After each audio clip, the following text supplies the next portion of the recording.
Hey there, I'm Ellen Stewart, the pushy broad from the Bronx. Welcome to my show, Recovery Recharged. I am so delighted today to bring you a show that I know is going to be very powerful for you. The name of this show today is called It Will Never Happen to Me. It is a book title by Dr. Claudia Black, and we are going to talk about what it's like to grow up with addiction as youngsters, adolescents, and adults. I am so glad that you're listening in today or you're watching us on Facebook and YouTube, because Dr. Black is going to give us some insights as to what it's like to be an adolescent around addiction. But before I introduce her to you, I'm going to talk to you a little bit about who she is and why she's here today.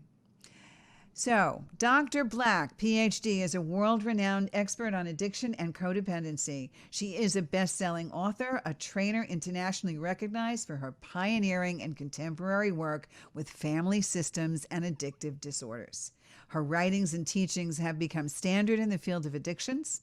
She holds a doctorate in philosophy in social psychology from Columbia Pacific University.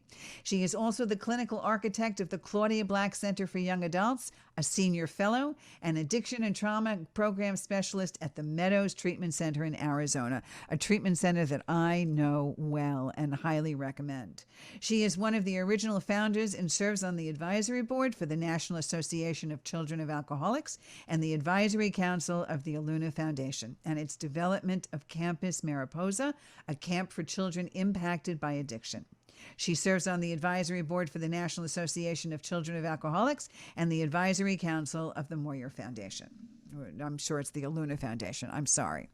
So, this is a woman who is highly qualified to talk to us today about something extremely important. She's going to talk to us about children who grow up in addictive families and abide by certain rules. And I'm going to call her and I'm going to make sure that we call her on it and she talks about it. That is, don't talk, don't trust, don't feel.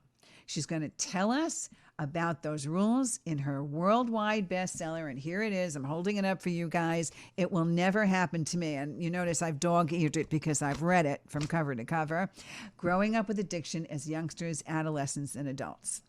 So, I am proud on Recovery Recharged as the pushy broad from the Bronx to introduce Dr. Claudia Black. Welcome. How are you? Hello, everybody. I'm really good, and it's a pleasure to be here. This book is the third edition, as I understand it, so there is a lot of information to cover.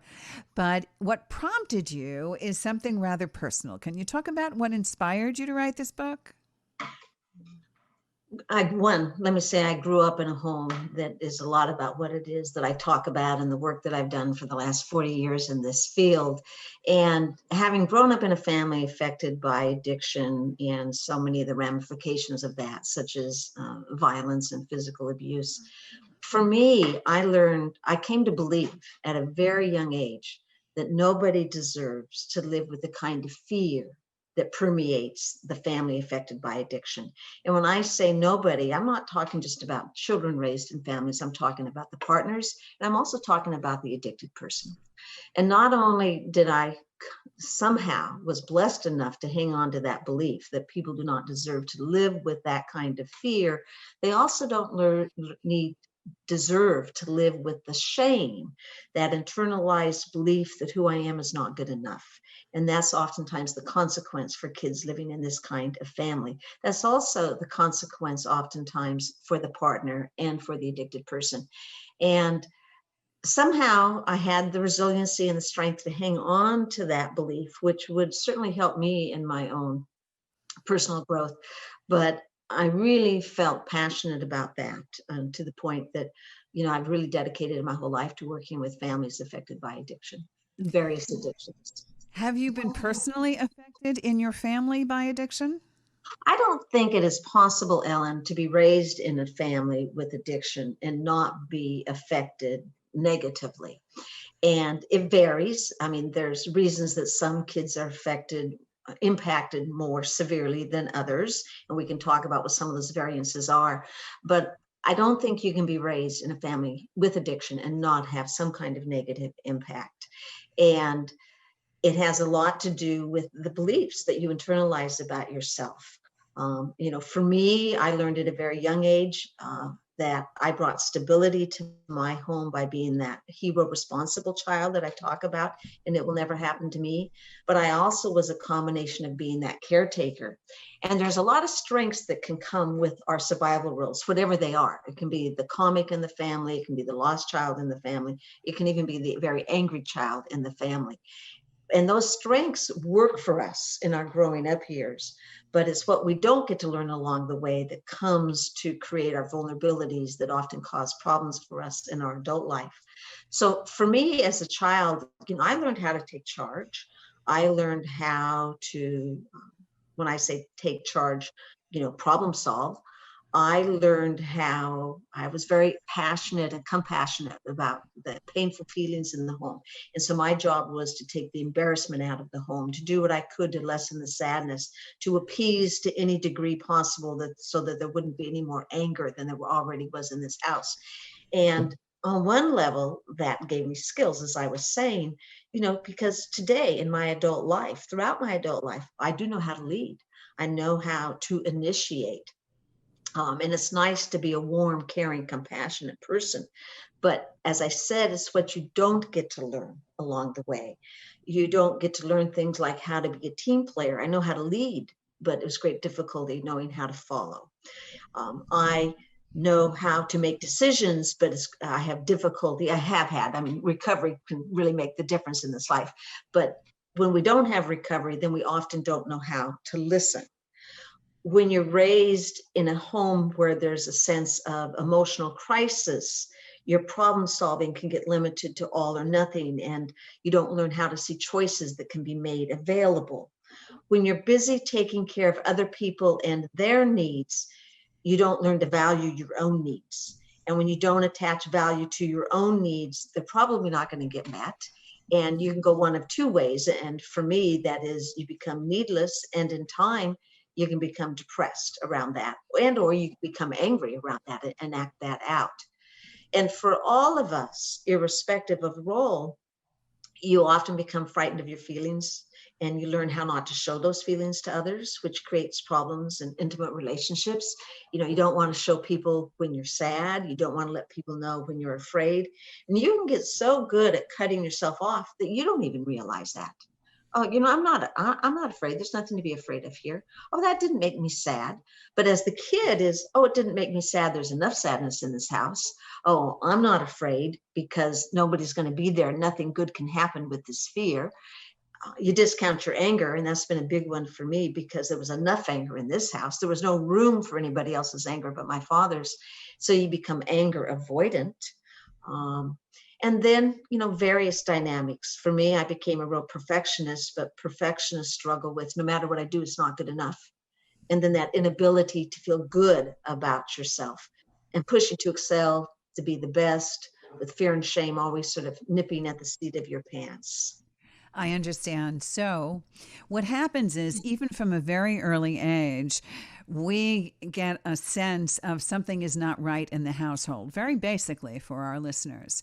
And addiction, in many cases, and what you're talking about in the book really centers around either alcoholism or drug abuse, or maybe other addictions that would directly affect the family, like maybe eating disorders or gambling of that nature, but mostly a substance abuse problem.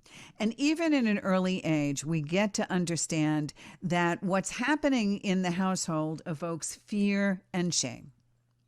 And you talk about that and you process that and you talk about your personal experience. What's interesting to me is that the anger builds up. And you said, working in juvenile detention, that you saw many children with fetal alcohol syndrome that dispelled that anger, and you could sense that anger in them. And then you said something really interesting. You said that they transform that anger into caretaking and caring about their siblings. Can you talk a little bit about that? Because I see that in some of my clients, where the anger turns into caretaking. Okay. I think that we have so much to feel about in general. And we have so much in which to be angry about, for the partners and for the children who are being raised in the home.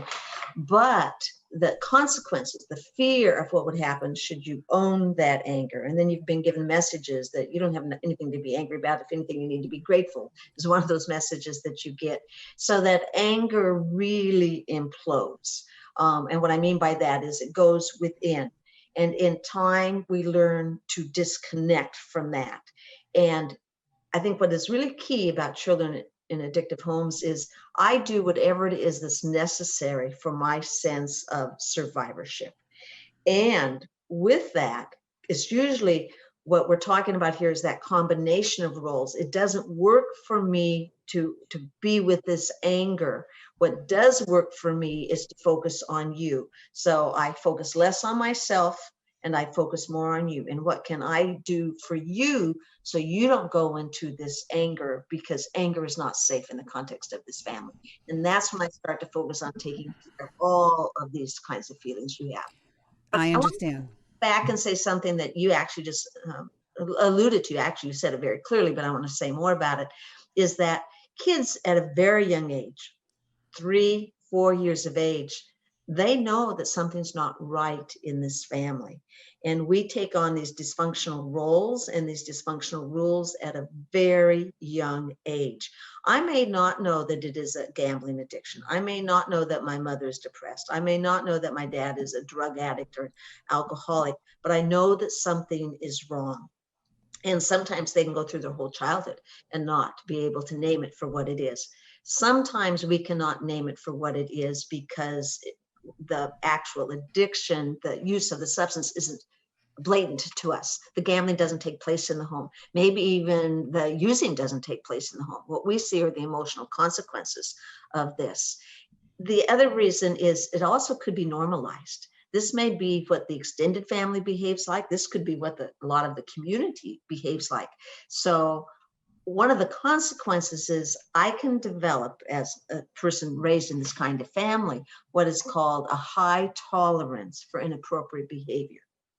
And that inappropriate behavior is simply the norm. And I wouldn't know what healthy drinking looked like or so-called socialized drinking looked like. I only know what abusive alcoholic drinking looks like. And yet nobody's named it for such. And when that happens, children in the home tend to overcompensate. They either go in the direction of their parents, like you mentioned, right? Because there's a lot of trauma and stress that is naturally happening that children get used to. They get used to that chaotic norm that you mentioned.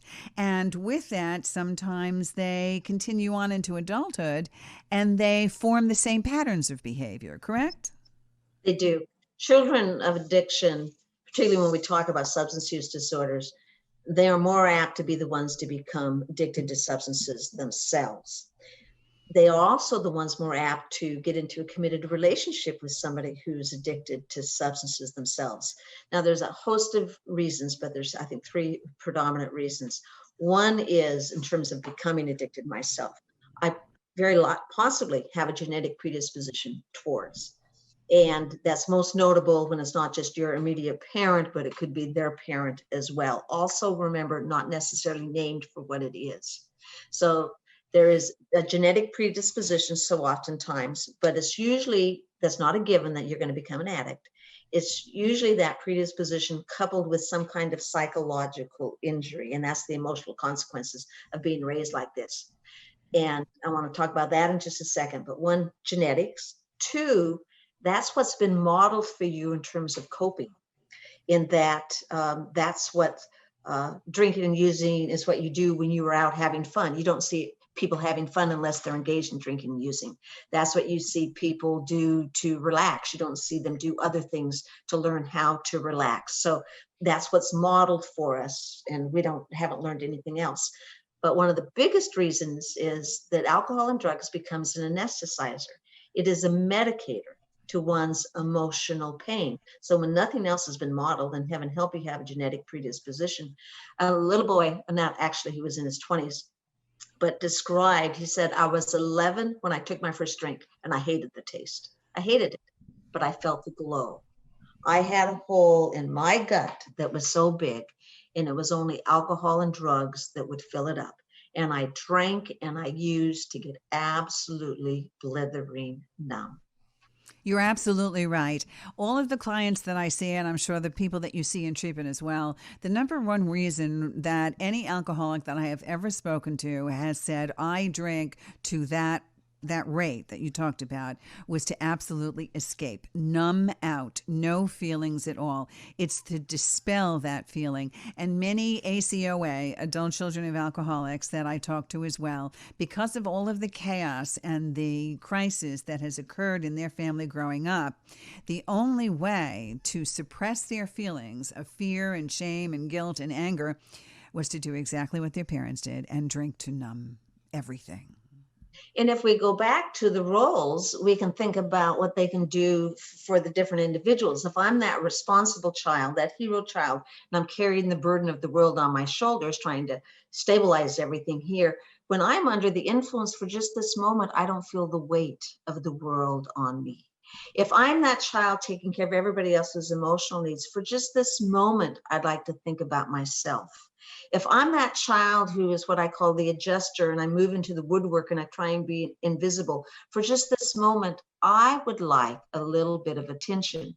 Now, does that make me addicted? No, but it makes me thirsty. It makes me want a second drink, a third drink, a second toke, whatever that drug of choice is, a second and third time, because it really allows me to get in touch with a part of me I never had the opportunity to learn more naturally. You're absolutely right. And that happens when I hear from my clients saying, it lets go of my inhibitions.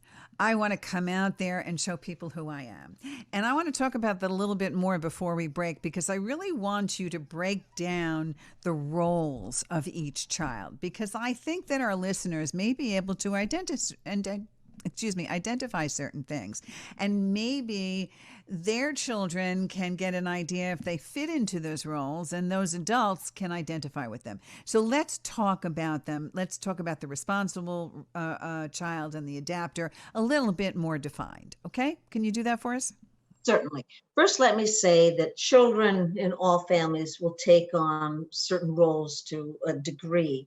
What is different about a family where there is addiction and trauma is this is what they need to do for their emotional survivorship. So they adhere to these roles more rigidly. And with that, as I adhere to them, is what, again, I don't learn that ultimately gets me into trouble. Many, and it's often your older kids in the family, become what I, in my writing, refer to as responsible hero children. I'm the one who takes charge of what's going on in this family. I become the parent to myself. I become the parent to any siblings that I have. And I oftentimes take on that parental role with one or two of my parents, or I join the other parent in being that second or third parent in the context of the home. Is that possibly the oldest child in the family, or it doesn't More necessarily likely have to than be? not, the oldest child. More likely Oh, than really? oldest, yes.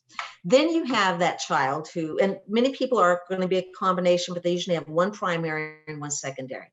And then you have the one I already spoke about a little bit, who's what I call the family placator.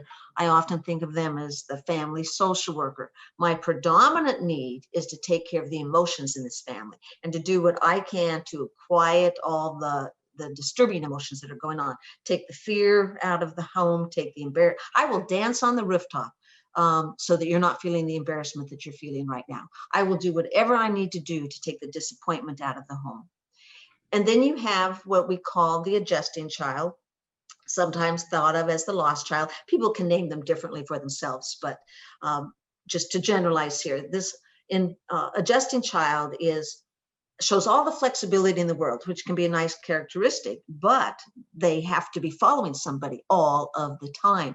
And so they just are totally flexible. If you move 17 times, they're going to move 17 times and never complain about it. And they're the ones who are more apt to be invisible. And mom and dad can be in a big fight and they're just staring at the TV screen, and they're not going to hear what it is that's going on. For them, what's happening around them, they've got themselves in this little bubble here. These are also the kids that when you ask mom or dad about them, well, this is the child, when you've taken all the kids to the grocery store and you get in the car and you head home, this was the one that got left at the grocery store and you didn't realize you even left them there. They're that invisible to you. Then you often have the person who brings relief to the home, and that's the comic or the mascot is what I call this person in the book. They bring relief to the home by being cute and being funny, and just for this moment we get to laugh because of this child's antics. And then you have the child who's very angry, and they show their anger. And as I say, they walk through life with their fists clenched, sometimes their fingers protruding, and they're saying there's something very wrong in my life, and you are going to notice. And they get noticed. They get noticed by the school teacher, they get noticed by the school counselor. In time, they get noticed by the principal, and maybe they get noticed by the judge. They get noticed, but then their problematic behavior gets identified as the problem, not the system from which they are reacting to. And I'm sure all of them get identified by their problems and not the system they're reacting to, which is But the majority do not get recognized as having problems until they get into adulthood.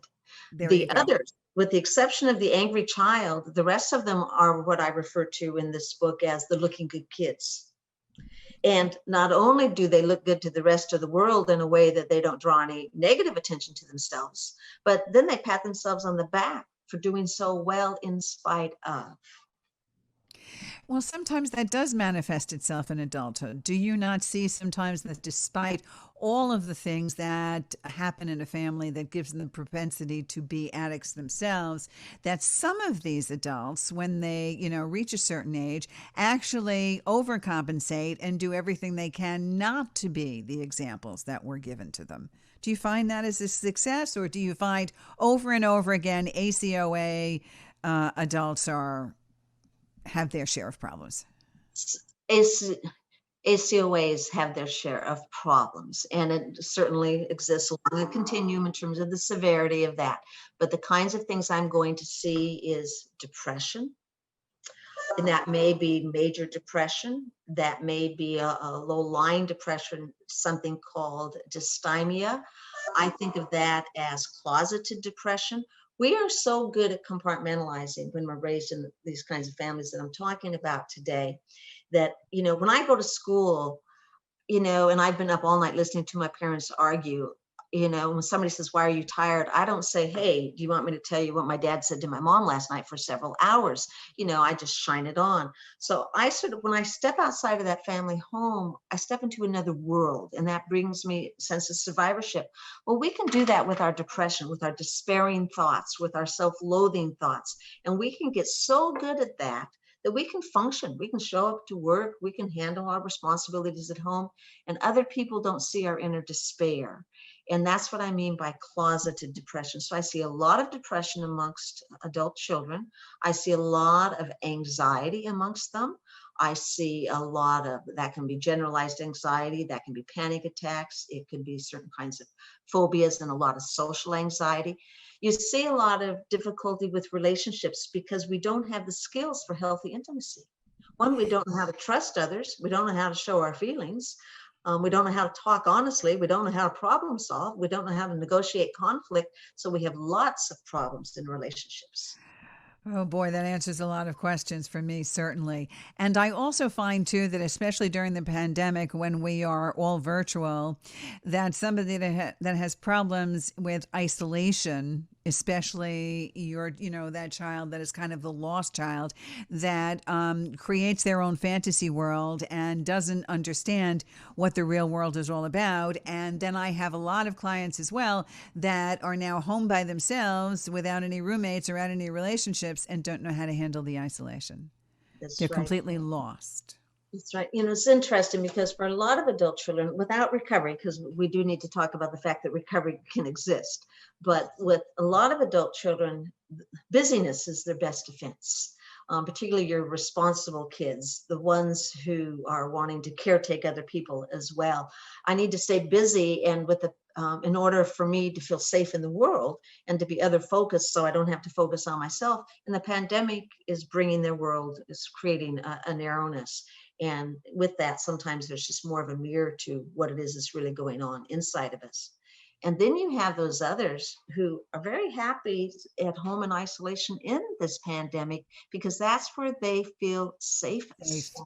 And I hear a lot of people talk about that, well, this isn't bothering me as much because I don't have to go out and be so anxious about the rest of the world.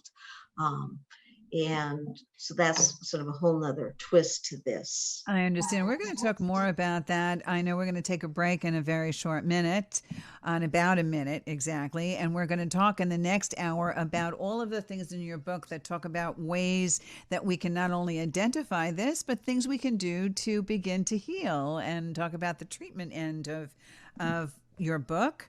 But I also wanted to ask you really quickly, when you deal with adult children, those parents sometimes don't even see it as a problem. I'm sure you talk to the family and they say, what are you talking about? My kid is fine. There's no problem here, right? You see that a lot?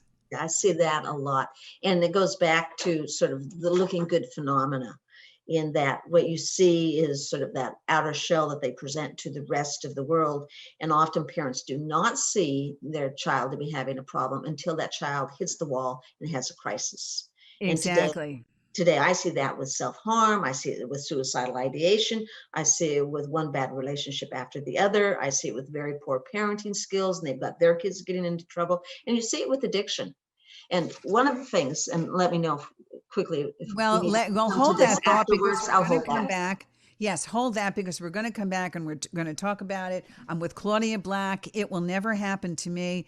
Here's the book. This is The Pushy Broad. We'll be right back.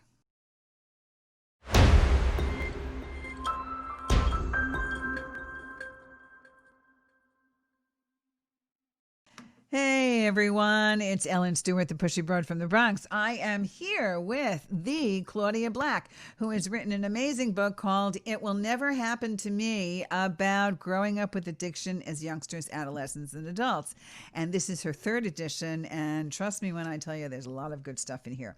We were having a conversation about families that may have a substance abuse addiction, and then their adolescent children may have gotten that from them, but in a different way, and in process addictions. And we want to talk about exactly what that means.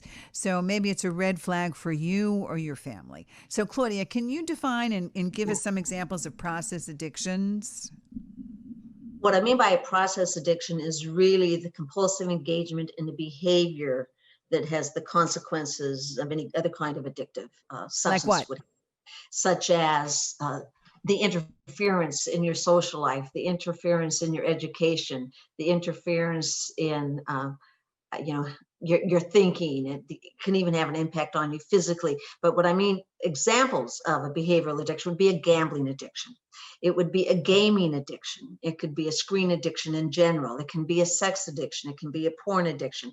And what happens is today we recognize, in terms of addiction being a brain disease, that dopamine is a reward, and that our brain is responding in the same way that alcohol or drugs would to these kinds of behaviors when we engage in them in a compulsive nature.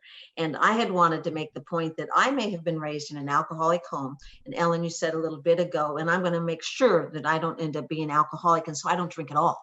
But if I don't take care of all this emotional pain that I've been talking about in this session today, then what often happens is I end up with an addiction to a behavior. It could be a food addiction. It could be a gaming addiction. It could be a spending addiction, and then I spend in a compulsive way that interferes in my life. When we talked about the symptoms of an addiction too, is dishonesty and lying and rationalizing. And you're going to see that with all of these other kinds of addictions. So in an attempt to make make sure I don't end up like maybe my mother, who was a compulsive overeater, maybe my addiction ends up being a pill addiction. If to make sure I don't end up being a gambler like my father, then maybe my addiction ends up being a sex addict. If I'm a sex addict or raised with a sex addict, then maybe my addiction is, gosh knows what. But the point being is, it doesn't have to be the same drug of choice that my parent was addicted to.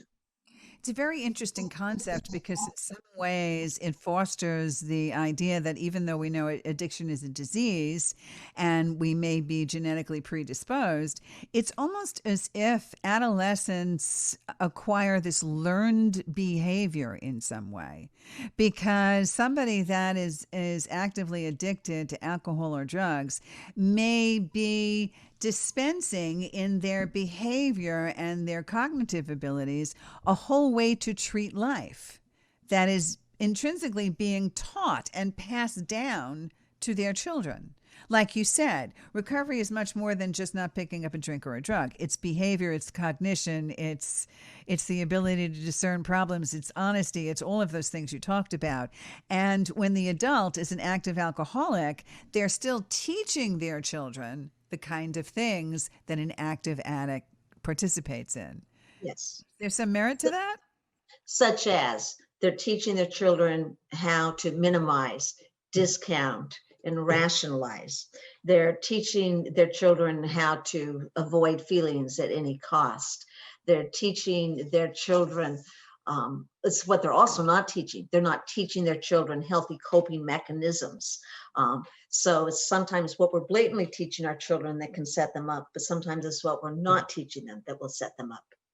And there's another really important point here is that almost everything I've said, you can transfer to who I choose in terms of my partner.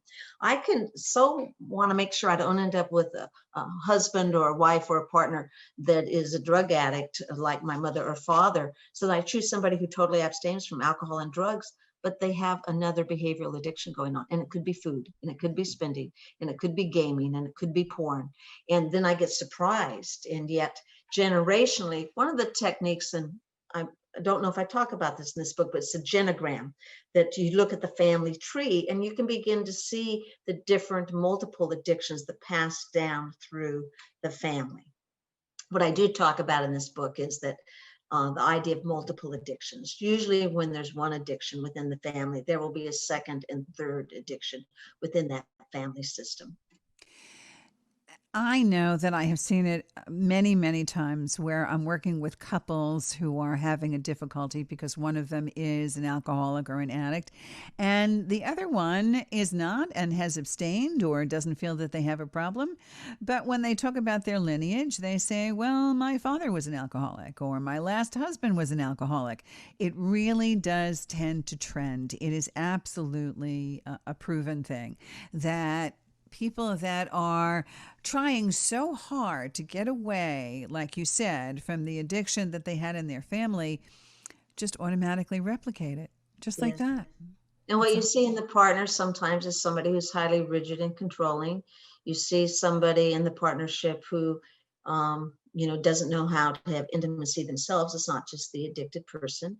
You might see somebody in the partner who's just been spending years accommodating, because that's what they spent as a childhood, was accommodating. You often see somebody in the partner who's the adult child who's fearful of even asking for help. Yes. One of the things I hear all the time is, well, I didn't want him to get help. I just wanted him to stop. Exactly. I think somebody could be helpful to me is absolutely foreign. Right. Or you get the wife that says, I want to take care of this little puppy because I know that he needs some help. So I'm going to mother him and take care of him the way maybe her mother did that for, or the father, or suppressing the anger and becoming the caretaker that you talked about. I want to make sure that the family is okay and I will take care of him and it'll be all right and I'll fix everything. It'll be fine to adjust. I want to say that, my father was alcoholic and became violent. And I loved my father in spite of that. I was also very afraid of my father, and I also internalized a lot of shame around various issues, but I did love him. And I think a lot of people identify with that. But where we get into trouble with relationships is we can see beyond that bad behavior. to that person who they really are. And so I see a lot of people partner with somebody. I've had people say, oh, I knew she was addicted when I got together with her. Or, I figured it out fairly soon. But, my mom was like that, or my dad was like that. And I could handle it. And I can see beyond into the person they really are.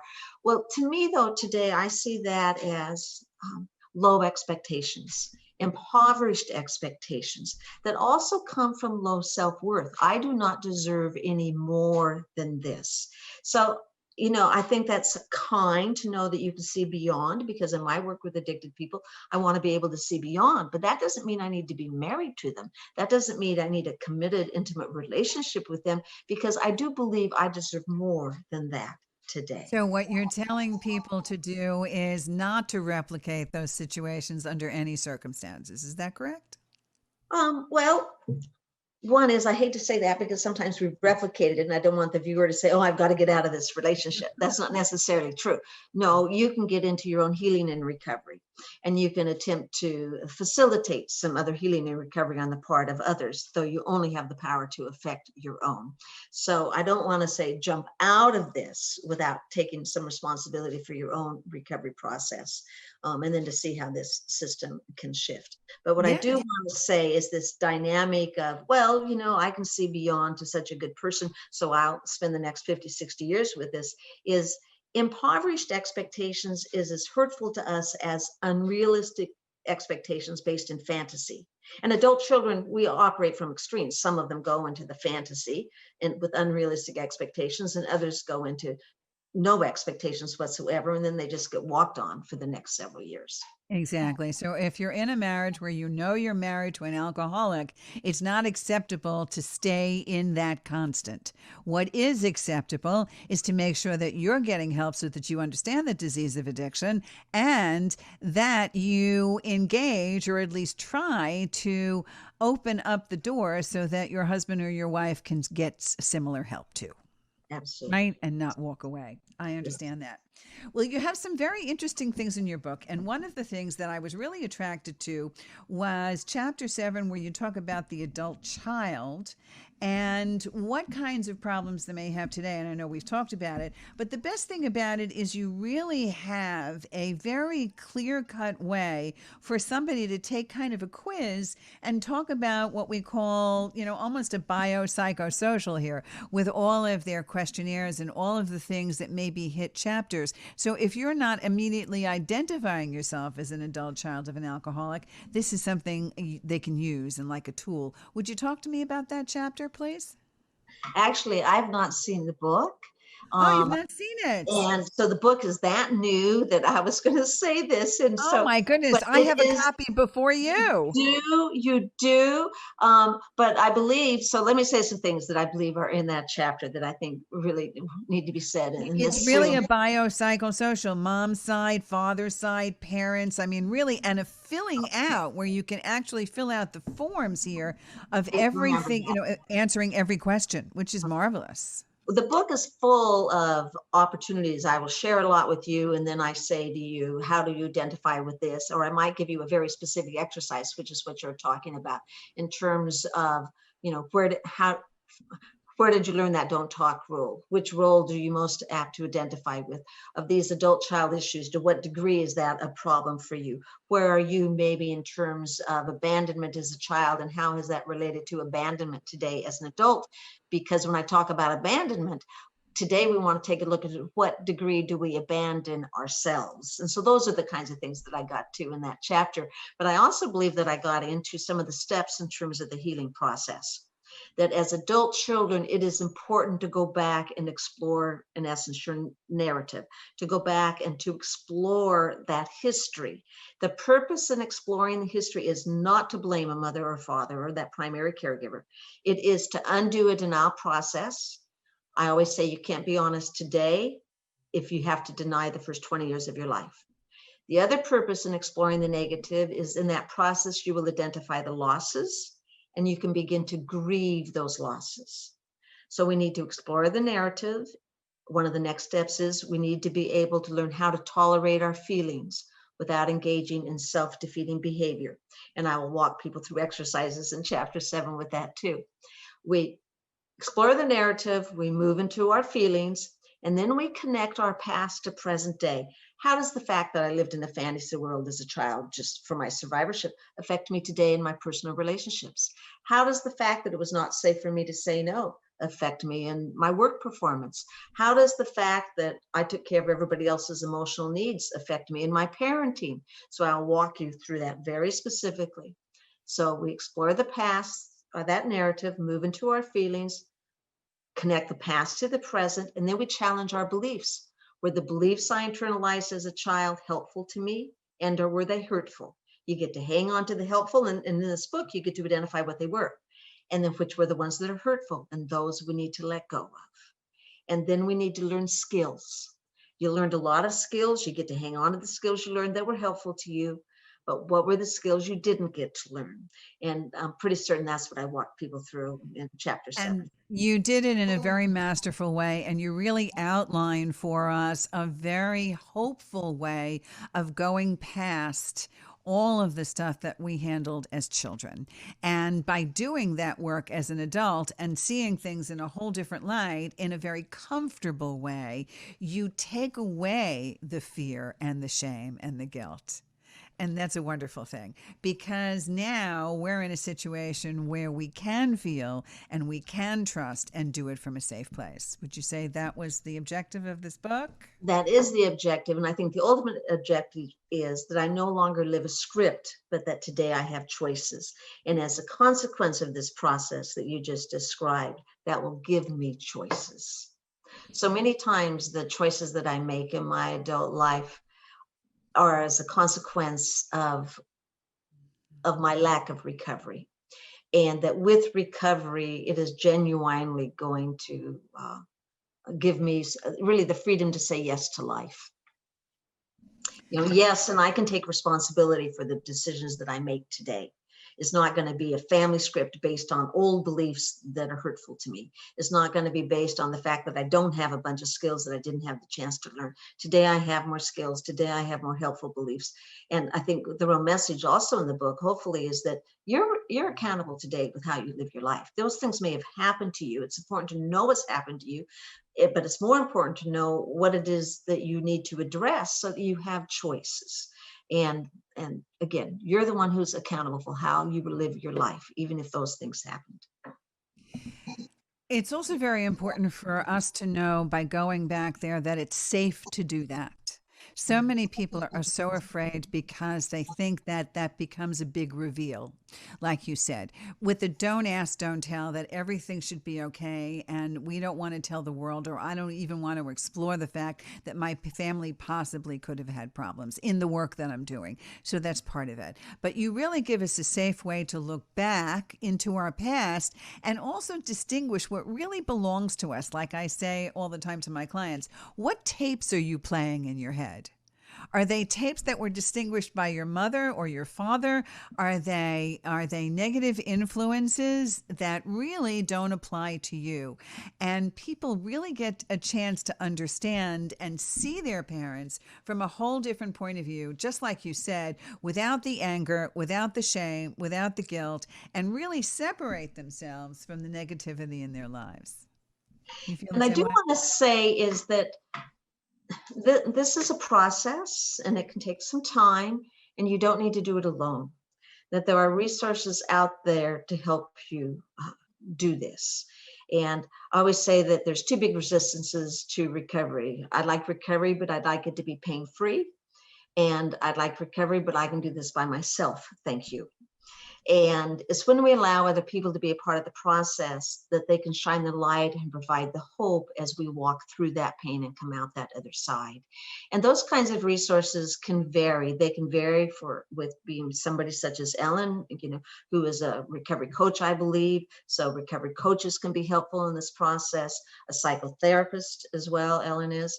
And so it can be a psychotherapist, but you want somebody who, I don't know if I want to say specializes, but has experience working with what we call family of origin issues, because not everybody listening to this was raised in an addictive home, but you're still identifying with the issues. So it can be family of origin. It doesn't have to be somebody who knows family addiction.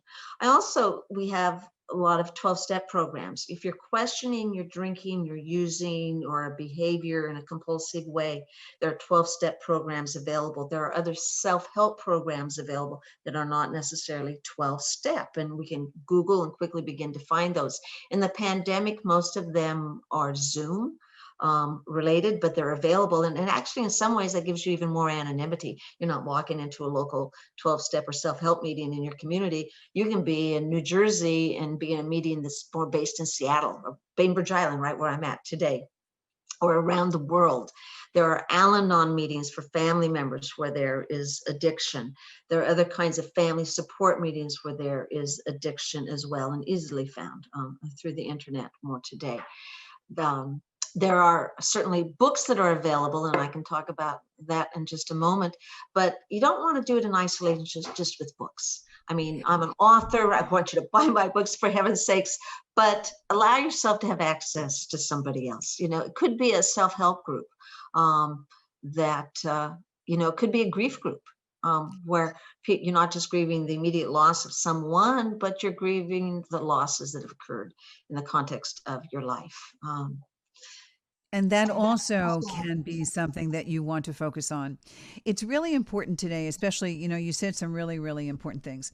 I've always believed that the opposite of active addiction is not abstinence, but community. The more you connect with a variety of people, the greater chance you have, like you said, of allowing good mental health and good work, and the motivation to do good things and to change your brain sets in.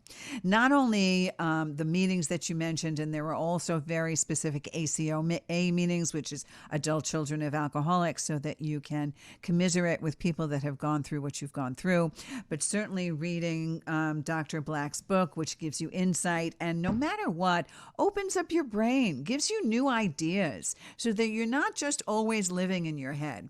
When you talked about people being resistant to recovery and saying it's painful and I don't want anybody else to know, I just want to do it by myself, those are the two things that are going to kill recovery right then and there. I mean, when I talk to my clients about that and I say, well, okay, how's that working for you? I don't think so well. Okay. So let's just see what the rest of the world has to say. You don't immediately have to participate, but you have to start listening. And that's really a part of recovery. Learning and listening to what the experts are saying, people like Dr. Claudia Black, and what other people are saying, because that's the way you realize that your problems are not specifically unique and that you can get help around them with really learning and educating and being part of a community that's going to support you.